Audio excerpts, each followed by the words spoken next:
troisième jour de sa visite d'État dans les régions du Kabadougou et du Folon, le président de la République, Alassane Ouattara, a été accueilli aujourd'hui avec ferveur à Gbeleban et Samatigila. Le maïs et le manioc dans la fabrication du pain, le projet financé par la Banque mondiale est initié par le programme de productivité agricole de l'Afrique de l'Ouest. Hervé Renard n'est plus le sélectionneur de l'équipe nationale de football. La Fédération ivoirienne de football l'a annoncé officiellement aujourd'hui. Bonsoir à tous et merci de vous informer sur RTI2. La visite d'État se poursuit dans le district du Denguélé après l'étape hier des départements de Minignan et Kagnasso.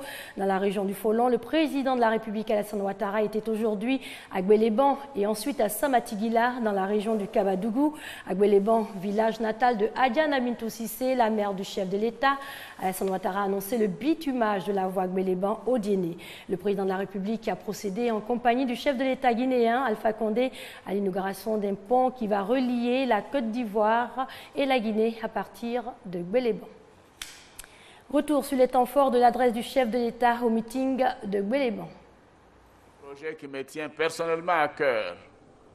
Après les épisodes que j'ai vécus en venant par la route à Gbeleban, c'est de bitumer la route Gbeleban au Diené.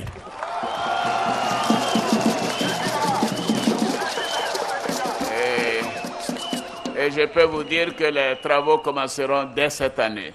Chers parents, je voudrais vous réitérer tous mes remerciements. Je sais qu'avec vos prières, nous continuerons d'aller de l'avant et que la Côte d'Ivoire sera en paix. Que la Côte d'Ivoire continuera de profiter de la prospérité qui démarre. Que la sécurité étant revenue dans tous les départements, que la Côte d'Ivoire va maintenant renforcer la cohésion nationale, la réconciliation entre les enfants de ce beau pays. Oui, la politique ne doit pas diviser les Ivoiriens. Oui, la politique doit être une saine compétition qui permet aux populations de choisir.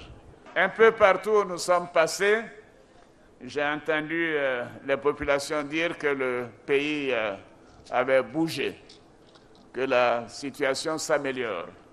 Bien évidemment, il y a encore des choses à faire, parce que rien n'est parfait. Mais nous allons continuer sur cette lancée. Et de Gbeleban, je peux affirmer que nous n'allons exclure aucune région, aucun département de Côte d'Ivoire dans ce que nous avons entrepris.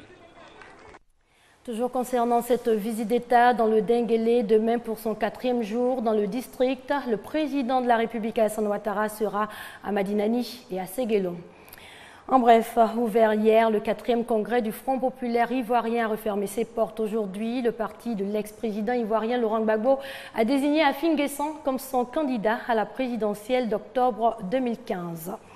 Et puis cette information, le directeur général des impôts rappelle aux entrepreneurs de transport public, aux marchands forains avec véhicules automobiles relevant d'un régime réel d'imposition et aux exploitants de corbillards ou fourgons mortuaires que conformément à l'annexe fiscale à la loi de finances pour l'année 2015 entrée en vigueur depuis le 3 janvier, la date limite pour le paiement de la deuxième moitié de leur patente est fixée au 20 mai 2015, délai de rigueur.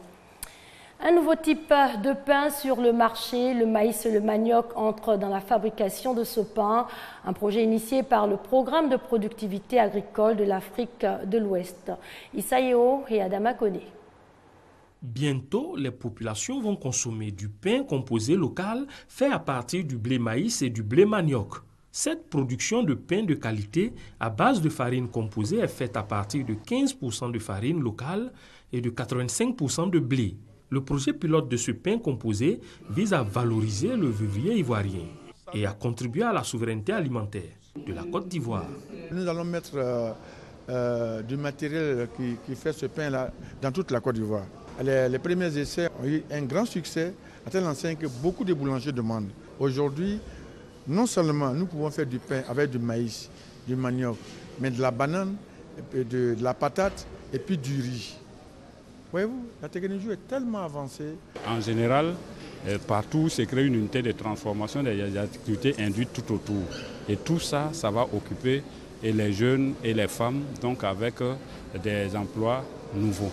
Qui dit valorisation dit augmentation du revenu du producteur déjà au niveau du début de la chaîne des valeurs. Alors donc bien entendu ça viendra améliorer leurs conditions de vie si leur revenu est amélioré.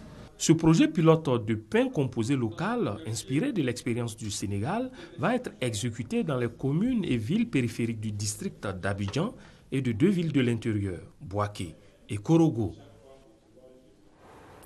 Dans le domaine des mathématiques, intéressons-nous à la journée d'analyse harmonique. Elle est organisée par les enseignants et les chercheurs des universités Félix Houphouët-Boigny et Nangui à Brogoua. Connu par Gassoro. L'analyse harmonique, une formule mathématique à la base de la création de bandes magnétiques, d'objets électroniques, de CD, de micro-ondes, mais aussi utilisée dans les travaux des réseaux téléphoniques. En vue de faire connaître cette formule et montrer son importance aux étudiants, une journée a été initiée par des enseignants-chercheurs en analyse harmonique des universités Félix Houphouët-Boigny de Cocody et Nangui à Brogoua d'Abobo à Djamé, journée qui est à sa 2e édition. Les étudiants en master et doctorat de l'UFR mathématiques et informatique présents se disent satisfaits de la tenue d'une telle journée. Cette journée d'analyse harmonique a vu la participation des enseignants-chercheurs, des chercheurs d'autres UFR et universités de Côte d'Ivoire, des représentants du ministre de l'Enseignement supérieur et de la Recherche scientifique, de la présidente de l'université Félix Houphouët-Boigny de Cocody et d'une des sommités en mathématiques. Par ailleurs, parrain de la cérémonie, le professeur Saliou Touré. Le concours interécole axé sur la non-violence a connu son apothéose. Plus de 50 établissements étaient en compétition et c'est le lycée moderne 1 d'Abobo qui sort vainqueur de cette compétition. La grande finale l'opposait au lycée municipal 2 de Koumassi. Agressions, coups et blessures, affrontements, des actes de violence orchestrés dans les établissements scolaires. La violence, un véritable mal pour l'éducation. L'ONG Moko Éducation et Développement sensibilise les élèves contre le fléau. Un concours inter-école est donc initié. Objectif, inculquer les valeurs du dialogue et la culture de la non-violence aux plus jeunes. Ce concours qui a pour objectif d'amener les élèves, les leaders de demain, à savoir prendre la parole et à convaincre à travers les arguments et non la violence. Pourquoi? Parce que la violence à un moment donné avait pris une grande proportion dans nos milieux scolaires et universitaires. Les enfants ont appris à se défendre et ça développe leur capacité intellectuelle, ça développe leur oralité. Et demain, ils auront à se justifier, à défendre leur point de vue. À tous les niveaux, c'est le raisonnement. Ce concours a réuni plus d'une 50aine d'établissements secondaires du district d'Abidjan. Après les phases éliminatoires, le lycée moderne 1 d'Abobo remporte la grande finale face au lycée municipal 2 de Koumassi. Grâce à ce concours, il a retenu que le recours à la violence n'est pas la solution pour résoudre un problème, parce que la violence est elle-même un problème. Donc c'est le dialogue qui est le meilleur moyen de résolution des conflits. Donc j'invite tous les habitants de la Côte d'Ivoire et le monde entier à œuvrer pour la non-violence et utiliser le dialogue comme meilleur moyen de résolution des conflits. Cette activité est à sa 2e édition.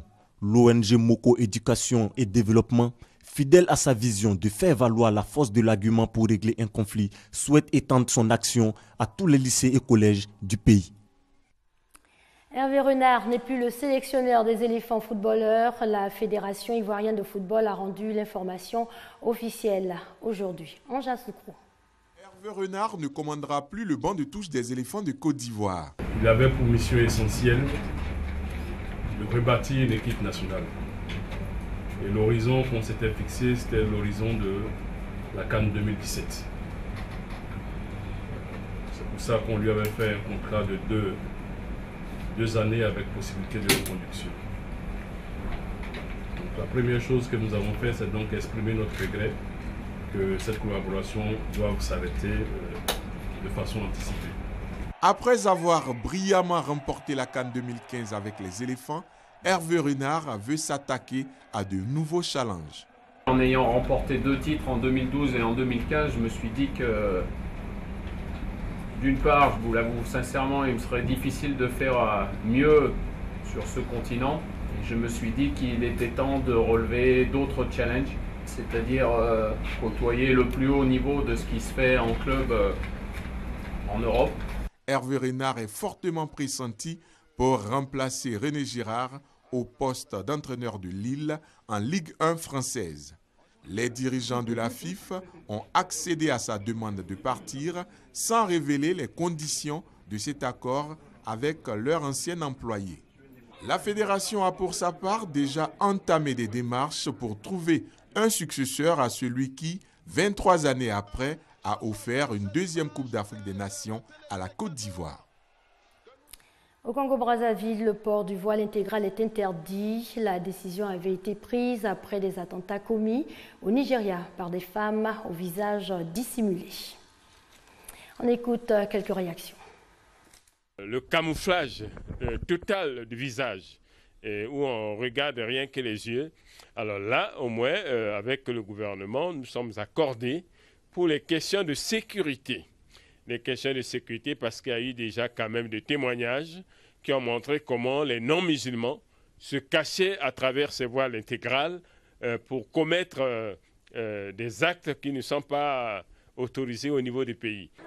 Si le gouvernement interdit cela, bon, ils doivent avoir leur raison. Bon, peut-être c'est pour l'insécurité qu'il y a dans la sous-région, les Boko Haram, tout ça. Bon, ils ont raison sur certains points. Mais s'ils veulent commencer à... Vous savez, quand on prend une décision, la décision parfois, elle est prise par l'autorité, mais ceux qui appliquent cette décision l'appliquent mal. C'est là où le bas blesse. Dans la même dynamique, le gouvernement néerlandais a opté aujourd'hui pour la même interdiction, mais avant, le projet de loi devra être approuvé par le Parlement. Le gouvernement néerlandais veut en tout cas interdire les vêtements qui dissimulent le visage dans certains lieux publics, comme les écoles, les hôpitaux ou les transports en commun, mais pas dans la rue. Encore faut-il que ce projet de loi soit voté par le Parlement. Le président américain Barack Obama a reçu à la Maison-Blanche le président tunisien Béji Caïd Essebsi. Barack Obama qui a affiché son intention de désigner la Tunisie comme allié majeur non membre de l'OTAN. Nous avons discuté lors de cette réunion de toutes les questions touchant à la coopération Tunisie-Amérique dans tous les domaines. Et j'ai senti l'engagement des États-Unis à poursuivre leur soutien pour assurer le succès de la démocratie en Tunisie. C'est important de reconnaître que le lieu où le printemps arabe a commencé est aussi celui où nous avons vu les progrès les plus extraordinaires, avec la participation de tous les partis et de toute la population, y compris les femmes et les minorités, dans la vie civique et politique du pays. En reconnaissance de l'importance que nous donnons à la sécurité et à notre relation diplomatique avec la Tunisie, j'ai annoncé au président mon intention de désigner la Tunisie comme allié majeur non membre de l'OTAN. En reconnaissance de l'importance que nous donnons à la sécurité et à notre relation diplomatique avec la Tunisie, j'ai annoncé au président mon intention de désigner la Tunisie comme allié majeur non membre de l'OTAN.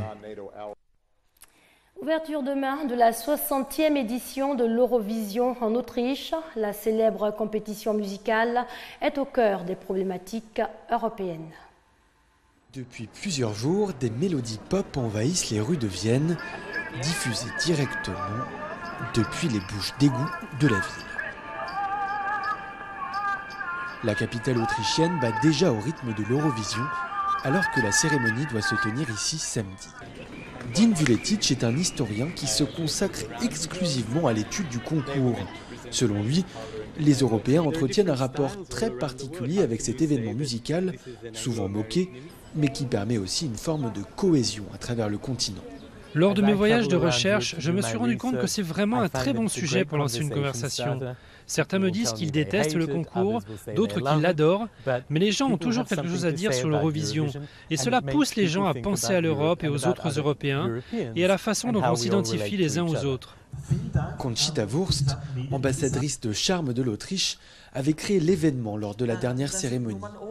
Pour celle qui se présente comme porte-parole de la communauté gay et lesbienne, ce concours est avant tout l'occasion d'adresser des messages politiques. C'est clairement une plateforme pour pouvoir exprimer ses convictions et se faire entendre. Je ne pense pas qu'on doive forcément le faire, mais dans mon cas, c'était très important de saisir cette opportunité et de dire quelque chose qui venait du cœur.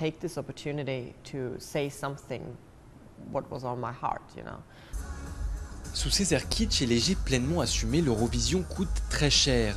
Cette année, près de 37 millions d'euros ont été investis dans l'organisation du concours. Des moyens colossaux pour une occasion unique, celle pour le pays de se fabriquer une nouvelle image de marque. Habituellement, on a une bonne image. Cette image est liée à la musique classique, à l'opéra et au théâtre. À présent, on peut montrer que l'Autriche est un pays moderne, ouvert d'esprit, libéral et généreux. En 2014, 200 millions de personnes ont suivi la compétition à travers le monde. Un chiffre que les organisateurs espèrent dépasser cette année grâce à des candidats particulièrement attendus. Au programme, une formation de punk trisomique et autiste pour la Finlande, ou encore un candidat australien qui pour la première fois représentera son pays. Fin de cette édition, merci à vous de l'avoir suivi. Excellente soirée sur les antennes de la RTI, la marque du service public.